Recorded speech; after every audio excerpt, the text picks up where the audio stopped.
We now would like to look at what happens if we have elements in series. So let's suppose we have Z1, and we have another element, Z2. We have a current that we're trying to find. It's a function of time and our oscillating voltage source.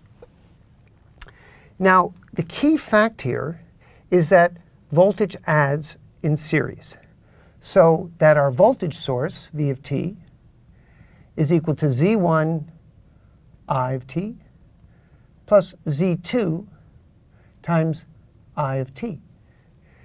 And so what we have for our voltage source is it's the sum of the impedances, the idea that these complex numbers are adding in series, times the current. And so what we write here is Z equivalent equal to Z1 plus Z2. And we then have the simple relationship that voltage is equal to the equivalent impedance times I. Now, let's remind ourselves that if we know Z equivalent, which we write as a modulus and a phase, then we can solve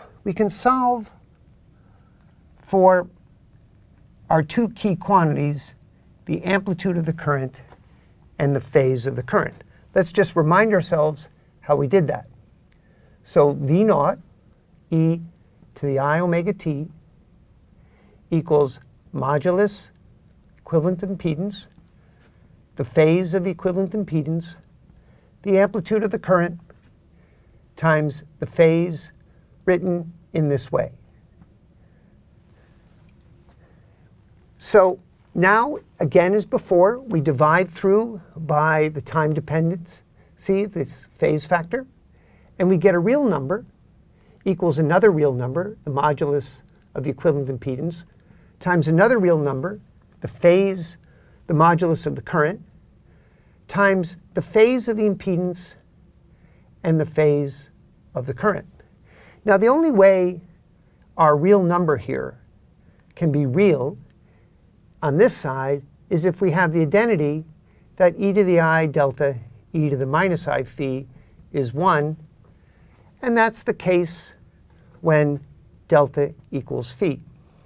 And so knowledge of the phase of the impedance gives us the phase of the current. And then the amplitude of the current, so this factor is 1, so let's just write this as Z equivalent times I naught. And now we've found our second quantity that we want, that the amplitude is equal to the amplitude of the voltage source divided by the modulus of the equivalent impedance.